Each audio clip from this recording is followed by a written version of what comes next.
யா sir என் சொத்து எல்லாத்தையுமே என் ஃப்ரெண்டுக்கு பவர் எழுதி கொடுக்கலாம் அப்படின்னு இருக்கேன் பவர் பத்திரம் மூலியமா. இப்போ பவர் பத்திரம் எழுதி கொடுக்குறேன்னா அதை எத்தனை நாளைக்குள்ள போய் ரிஜிஸ்டர் பண்ணணும், பவர் பத்திரத்தை ஒரு வெள்ளத்தாள்லயே எழுதலாமா அப்படிங்கறத மட்டும் கொஞ்சம் புரியுற மாதிரி சொல்லேன். இந்த பவர் பத்திரத்தை பொறுத்த வரைக்கும் எத்தனை நாளைக்குள்ள ரிஜிஸ்டர் பண்ணணும் அப்படிங்கிற ஒரு சந்தேகம் இருக்கு. இந்த ஒரு சந்தேகத்துக்கு முன்னாடி பவர் பத்திரம் யாருக்கு வேணாலும் எழுதலாமா அப்படிங்கிற ஒரு குழப்பமும் இருக்கு. இந்த ஒரு பவர் பத்திரத்தை பொறுத்த வரைக்கும் நம்ம தெரிஞ்சுக்க வேண்டிய விஷயம் என்னன்னா, பவர் பத்திரத்தை யாருக்கு வேணாலும் நம்ம எழுதலாம். சொந்தக்காரங்களா தான் இருக்கணும், ரத்த சொந்தமா தான் இருக்கணும், பக்கத்து வீட்டுக்காரங்களா தான் இருக்கணும், ரொம்ப பழகினவங்களா தான் இருக்கணும் அப்படின்னு கிடையாது. நம்ம யாருக்கு நினைக்கிறோமோ அவங்களுக்கு நம்ம தாராளமா பவர் எழுதி கொடுக்கலாம். ஆனா பவரை நம்ம யாருக்கு எழுதி கொடுக்குறோமோ அந்த ஒரு நபர் 18 வயசை பூர்த்தி அடைஞ்சிருக்கணும் அப்படிங்கறத தெரிஞ்சுக்கோங்க.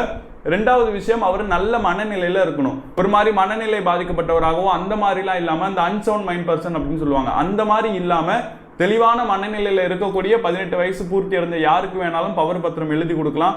ஏன் இந்த பவர் பத்திரத்தை எழுதுறாங்க அப்படின்னு சொன்னா, பெரும்பாலும் ஒன்று சொத்துக்களை பராமரிக்க முடியாதவங்க இந்த மாதிரி பவர் பத்திரம் எழுதுவாங்க. ரெண்டாவது, உடல் நல பாதிப்பு இருக்கு அப்படின்னு சொன்னா அவங்களால அந்த சொத்துக்களை பார்த்துக்க முடியாத சூழல்ல இந்த மாதிரி பவர் பத்திரம் எழுதுவாங்க. மூணாவது விஷயம், கூட இருக்கக்கூடிய அண்ணன் தம்பிகள் மேலே எனக்கு சந்தேகம் இருக்கு, அப்படி இருக்கும்பொழுது ஊர்லேயே இவர் தான் நம்பிக்கைக்குரிய ஆளு, இவர் பேர்ல பவர் பத்திரம் எழுதி வச்சிருவோம் அப்படின்னு சொல்லிட்டு தான் பல நபர்கள் இந்த மாதிரியான காரணங்களுக்காக தான் பவர் பத்திரமே எழுதி வைக்கிறாங்க. அடுத்ததான் உங்களுடைய கேள்விக்கு வருவோம். இந்த பவர் பத்திரத்தை எத்தனை நாளுக்குள்ள போய் பதிவு செய்யணும் அப்படிங்கிற ஒரு கேள்வி இருக்கு. அப்ப இதை பொறுத்த வரைக்கும் பவர் பத்திரம் எழுதின 4 மாதங்களுக்குள்ள இதை போய் நம்ம பதிவு பண்ணணும். அப்படி இல்லாட்டி இந்த ஒரு பவர் பத்திரம் செல்லாம போயிடும். பொதுவாக எந்த பத்திரம் எடுத்தாலுமே அது 4 மாதங்களுக்குள்ள தான் வரும். அதே மாதிரி தான் பத்திரப்பதிவுல இந்த ஒரு பவர் பத்திரத்தை பொறுத்த வரைக்கும் 4 மாதங்களுக்குள்ள போயிட்டு நம்ம ரிஜிஸ்டர் பண்ணணும். அப்படி இல்லாட்டி அது பவர் இல்லாம போயிடும் அப்படிங்கறத தெரிஞ்சுக்கோங்க.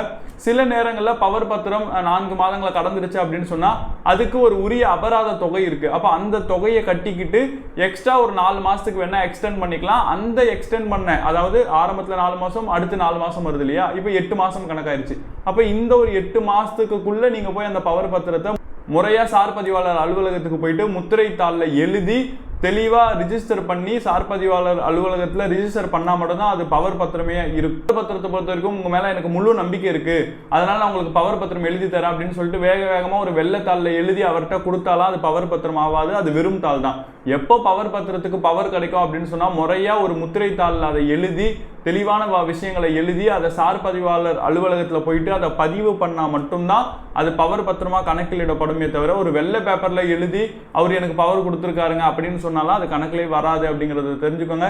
இந்த விஷயங்கள்ல இந்த மாதிரி பவர் பத்திரம் எழுதக்கூடிய நேரத்துல அதுக்கு எவ்வளவு கட்டணம் ஆகும், அதே நேரம் அந்த ஒரு பவர் பத்திரம் தாமதமாகி எக்ஸ்ட்ரா போகுதுன்னா எக்ஸ்ட்ரா அபராதம் செலுத்தணும்னு சொல்றீங்களே, அந்த ஒரு தொகை எவ்வளோ அப்படிங்கறத நீங்க தெரிஞ்சுக்கணும்னு நினைச்சாலோ, இல்லாட்டி பவர் பத்திரம் எழுதுற முறை என்ன அப்படிங்கிற ஒரு விஷயம் உங்களுக்கு தெரியணும் அப்படின்னு நீங்க நினைச்சாலோ அதை கீழே மறக்காம கமெண்ட் பண்ணுங்க. அதை பத்தியும் தனியா ஒரு வீடியோ மேக் பண்றேன்.